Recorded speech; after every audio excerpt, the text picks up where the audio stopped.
So now we're going to talk about how diet can affect our teeth. Not only do we need to eat a healthy, balanced diet for our bodies, but for our teeth too. If we eat or drink too much sugar, like from sweets or juice, it puts us at risk of getting holes in our teeth. We call this tooth decay. Sometimes this could be painful. When we get tooth decay, we need to see the dentist so that they can get rid of the decay in the tooth and fill it up again. This is what we call a filling. The best way to stop them appearing in the first place is by eating less sugary snacks. When it comes to sugar and tooth health, it's more about how often we eat it rather than the amount itself.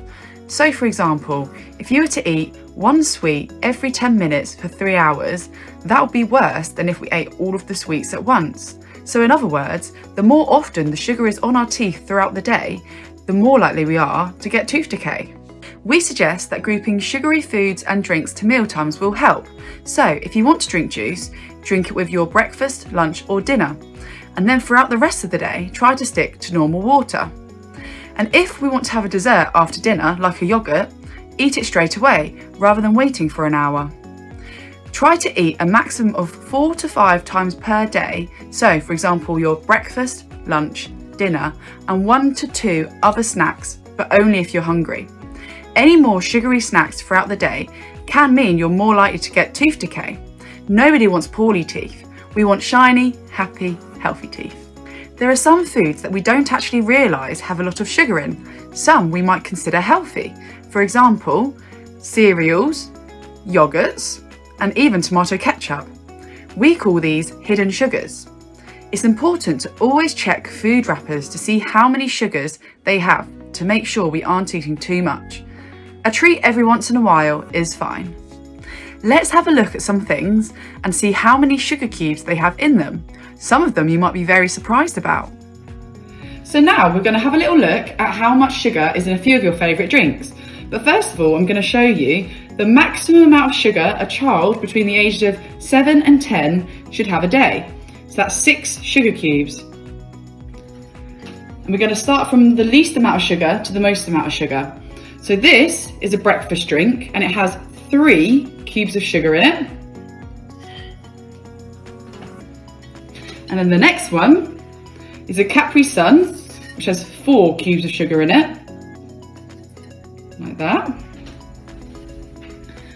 And the next one is an Oasis, which has 5 cubes of sugar in it, as you can see there.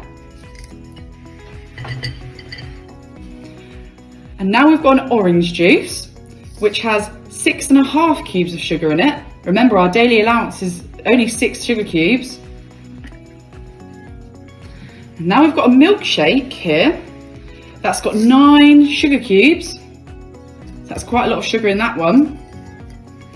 And now we've got the worst one of all, which is a bottle of Coke. That's got 13.5 sugar cubes. So that's a lot of sugar. And if you remember, we're only allowed to have 6 sugar cubes a day maximum. So you have to be really, really careful when you choose your drinks and try and stick to drinking just water. That's always better for your health and your teeth.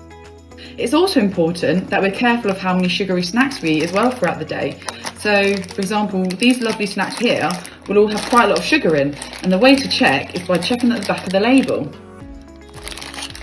So instead of eating things like this frequently throughout the day, we suggest snacking on things like cheese, fruit and breadsticks. And as you can see on the front of the label, low sugar. So these ones will all be better for your teeth. But a treat every once in a while is fine. So that's it from me. I hope you learned lots and lots about your teeth and how to keep them healthy. Bye!